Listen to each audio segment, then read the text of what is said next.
Hello, people, and welcome to a slightly different piece of content that we're going to be talking about today.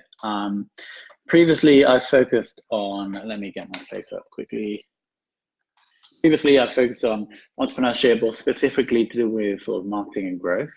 But there's I have like a dark history in the virtual, I don't want to say dark history, but I have a history in the virtual assistant space. For people that are not aware, I have once built and sold a business called Virtual Valley, which we can get at right now, which was essentially Upwork for Filipino virtual assistants. And so to populate the marketplace before we launched, I think we hired between 80 and 100 virtual assistants. And so obviously during that process, we learned a lot about what to look for, or what the kind of really, really important things to be aware of are when hiring a virtual assistant. And I really advocate the use of anyone or any resource that can enable you to elevate yourself above the business and to become more strategic. And so normally, as you're starting out with a small business, the best way to do that is with a virtual assistant, purely because the investment in the hourly rate or the salary is significantly lower. So what we're going to be talking about in the next 10 to 15 minutes is really the three biggest things that we learned when we went through this process of building Virtual Valley. And I have them on slides here. So let's jump in.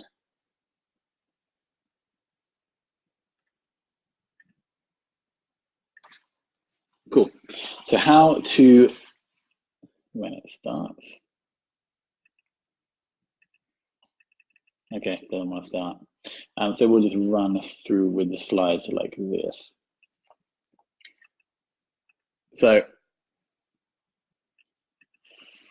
3 mind-blowing lessons from hiring 83 different virtual assistants, and that was to build out Virtual Valley. So here are the 3 lessons. The most important realization that every successful entrepreneur should make: how to generate leads, 20 per hour for $3 per hour, and why people often say they don't have enough work or money for a VA, and that isn't really an excuse when you know number 2. And then number 3 is how to never have to hire a virtual assistant again. So after the next, it's probably not going to take us 45 minutes, but in this 10, 15, maybe even 20-minute video, you'll have a step-by-step guide to hiring your first virtual assistant, and not just your first virtual assistant, but your first managing virtual assistant. And there's a slight difference there that we'll get onto in number 3. And so essentially, you'll never actually have to go and hire a virtual assistant again after you've hired your first one, because that person can then become responsible for going out and hiring any other virtual assistant that you have. So you only really need to do this process once, but you need to do it right if this person is going to be good, and if every other person you hire after that is also going to be good. So what is the problem? A lot of small businesses are failing. Bloomberg say that 90% of these fail after 5 years. And if we combine this with the fact that Einstein once said, and I quote this quite a lot, is that we cannot solve our problems with the same paradigm or same level of thinking that we used when we created them. And so the solution to both of these, I believe, comes from a book called The E-Myth Revisited. And it essentially says that there are 3 different types of work that you could be doing in your business, and that's being the technician, e.g. the person who bakes the cakes; the manager, the person who's managing the person that bakes the cakes; and the entrepreneur, the person that hires the manager, deals with the finances, and make sure that everything is on track.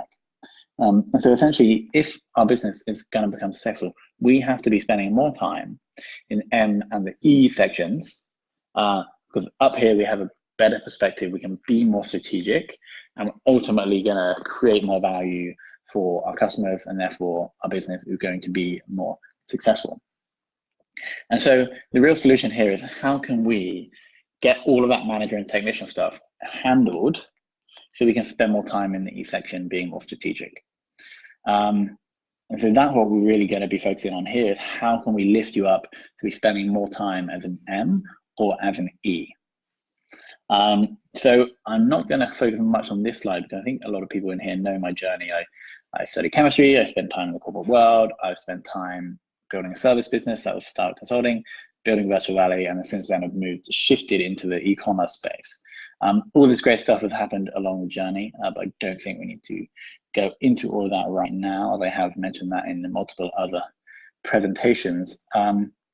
But here is the first learning, the first realization, that actually the most important realization that every entrepreneur, I believe, or every successful entrepreneur, I believe, must make is that they need, as their business goes from a one-man band and making, say, just a few £1,000s per month or dollars, as it grows, the entrepreneur has to be shifting their time up the pyramid to be spending more time as an entrepreneur. To do that, you first have to kind of master the technician and manager levels. It's very hard to manage someone if you don't know how to do that thing really well yourself. But everyone needs to be shifting up that chain to getting to that point where you have a few specific skill sets. You should be managing the finances, managing strategy, managing key hires, and maybe doing one other thing that you enjoy within the business.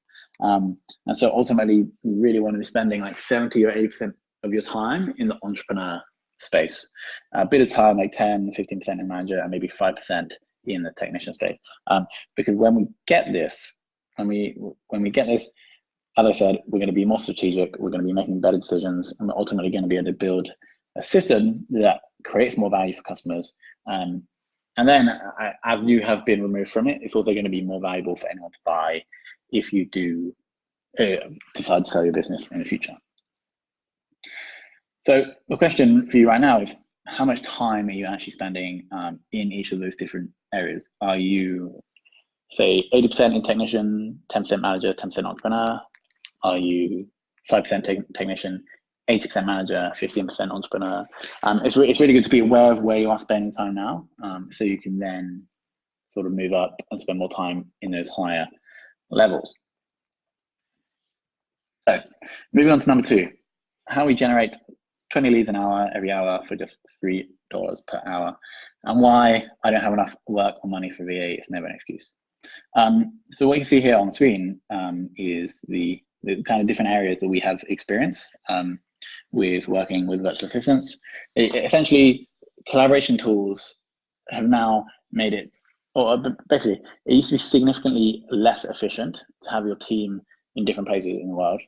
But as amazing collaboration tools have been produced and introduced, it's actually now easier and easier to build a team that's effectively, or that is efficient, but is working completely distributed around the whole world. And so we found that the best place to be doing this, the best possible area to be outsourcing to, especially for the types of tasks that we're going to be talking about today, is Philippines. And why is this? There's a couple of reasons. First, the Philippines used to be a US colony, and therefore are taught American English from a very early age, which means that most Filipino people have a slightly American accent, or essentially that culture and that language makes them much easier to communicate with the Western world. And then on top of that, there's something very Filipino people highly value loyalty and security. And so that if you are able to provide a regular income for someone, they are normally very loyal. Obviously can't speak for everyone in the Philippines, but this is from our experience and from other people's experience. This has been the case. Now let me just check that sound and everything is still working fine. Yep, we are looking good. Cool. So back into it. So if we look at kind of other options for outsourcing to different places in the country or different places in the world, these are the kind of rates that you're going to be looking at if you are going for a place in the UK, in the US, in Canada, or in Australia. So here's essentially what you'd be comparing or what you'd be working with if you employ someone kind of onshore in your team. So £10 per hour plus employment tax, legal fees, and office space. If you were hiring someone in the UK and you wanted to work with someone in person. But you can actually get someone who has significant skills in this area, or in the areas that you want to be focused on. So we're looking at, as we're talking about here, hiring a more manager-focused VA. You can hire someone at around $600 per month, university educated, for full-time, approximately £3.75. We normally pay a bit more than that because we want someone with a bit more experience. Or you can also get someone who's like basic, more entry level for a bit cheaper. And so there's a significant cost difference between hiring someone and working with them in your current country, assuming that most people here are from the Western world or from Western Europe, to outsourcing to the Philippines. Now, a lot of people we speak with are like, I don't have enough work or money, but remember the big problem is that businesses are failing because entrepreneurs are not spending enough time being an entrepreneur. They're spending more time being technical or being managers. So essentially, this should be a priority, but you can also kind of recuperate the investment in a virtual assistant like quite easily. And the way we have been doing this is currently with 2010, our e-commerce agency. We have a VA in our team collating the leads that we would do cold outreach to. And so essentially there's a calculation here that I won't go through, but if you can have your VA generating the leads, or you can actually have your VA reaching out to those leads, but often it's better for someone hired in the company to do that. But if you're able to generate sales from those leads, you can essentially get the return on the investment of your VA because they're contributing to a profit center or a growth center. So I would never really just have a VA doing purely management or customer service tasks. Each VA or person that we actually employ also has a revenue target or a profit target to enable us to get the return on their salary. So that's why if you don't have enough money or you don't think you're generating enough revenue, if you are able to, let's say you're hiring someone for customer service, if you are able to give them slight revenue targets, or if you are hiring someone to manage like your diary and you work in a service business, you can have them generate leads. And so there really is no excuse for not having enough work or money to hire a VA. Never have to hire a virtual assistant again. Yeah, essentially, we want to bring on this manager virtual assistant. We want to bring them on, train them in the role, and want to train them in the process of recruitment. And then moving forward, any other virtual assistants you need in the team can be recruited by this manager VA, and then obviously would be signed off by you before they are actually employed. Now, there is, like, if we're actually talking about the actual hiring process for virtual assistants, this is probably the biggest and most important thing. Now, whenever you're trying to hire someone, you should definitely have a process, and there should be competencies that you're looking to assess for in that process. Now, you don't want to be spending a lot of time on people that don't have the right or the most important competencies. Now, we have found that, or here's the bias essentially, it's that the more time invested in hiring a poor VA, the more likely you are to make a mishire. So essentially, if you go through a process and don't screen for the most important competencies first, you're going to invest more time in people that may not be good. And then the more time you invest in something or someone, the more likely you are to rationalize further investment. That's why it's super, super important to screen for the most important competencies first. So you only then waste or invest time in people that are much more likely to be a good hire. I actually got this from a lady called Maren Kate, who created the company called Virtual, who hired probably a lot more virtual assistants than we did. And so this is exactly what she told us.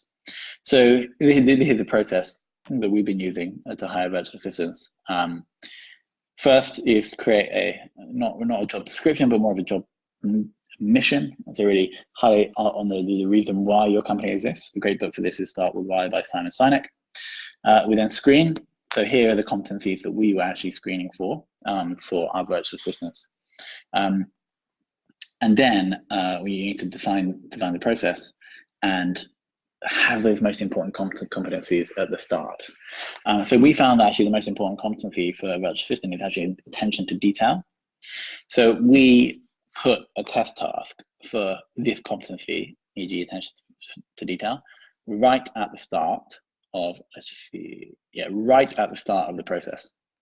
And so this essentially meant that we were not wasting time on people that were not actually that good, because we're always much more likely to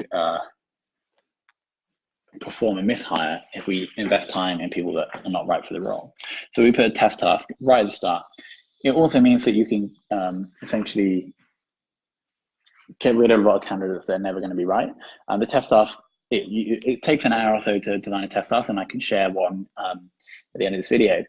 But once you have spent the hour, there's zero further time investment in order to sort of share that test task again. You simply write an email and then link to the test task, which is just in a Google Sheet. So we ping out test tasks to absolutely everyone that applies, or no, everyone that passes the screening that we have. And then we're marking people in this big tracker that we have here. So we were doing the test task, we were doing an initial video interview, we were doing a competency video interview, and then we're doing the reference check. So yeah, the secret for a good reference check is to actually do it. A really, really good question for any hiring, not just VA, is to ask, if I was to speak to your last employer or manager, what would they say your biggest strength was, and what would you say your biggest weakness was? And then once you get the answers, you simply say, okay, awesome, would you be happy for me to, would you be happy to introduce me to that person so I could confirm what you've been saying? It's called the threat of the reference check. And if you have an A player, then they will immediately be happy to do that. Someone who's not an A player will be less likely to make that introduction for obvious reasons. So the threat of the reference check is super, super important. So that was our 5-step process that we used. So let's quickly go back through it. So we're going to harvest with a job mission. We're going to screen. We're going to do a test task. We're going to be doing the initial video interview, which is more about communication. We're going to be doing the second interview, which is more about competency, like do they actually have the skills that you need them to do? So you do a deep dive into previous employment, and then you do the threat of the reference check that I mentioned there, and then actually do the reference check afterwards. That's really, really important.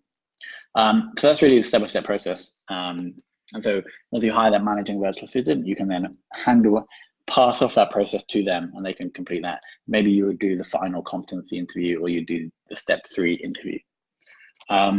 So as you can probably imagine, you can now sort of use the information that I've shared with you today, and it'll probably work, like you'll probably get really good results. But we've actually spent a lot of time on this process and had developed, or really built out this process with many different templates, many different process documents, many different spreadsheets, e.g. our test task, and all of that stuff we can just hand over for you, plus multiple hours of video content that you can either consume yourself or hand over to your managing virtual assistant once they're hired to really get this process nailed down. But of course, that is a paid program. It's a super, super reasonable investment. Essentially, using this process is going to save you X amount of hours, which is probably worth the money anyway. It's also going to save you the biggest demoralizer and money waster in small businesses right now is mishiring people, whether that's a normal employee or whether that's a virtual assistant, because you essentially lose all of the money you spent training them, but there's also significant like intangible moral impacts that have when you lose people that you've hired wrong. And so you can make a small investment and almost completely eradicate the chances of that happening. So if you head to internetmba.ia/VAM-invest, so virtual assistant mastery -invest, you'll see an option to invest in virtual assistant mastery, which was a best-selling online course we released previously. It is a significant discount. I won't say the price now, you can go and check it out, but it's a significant discount for people people watching this video. So I hope that helps. I've sort of tried to outline the 3 biggest things we've learned and the full process we do use for managing virtual assistants, but there's a lot more information that I can't go through today that is on the inside of virtual assistant mastery. So I hope that helps in some way, guys. Any questions, just ping them below this video. Myself or any of the virtual assistants that we actually have can come in and help answer them as well. But I hope that helps in some way. Thanks so much for watching, and have a wonderful day.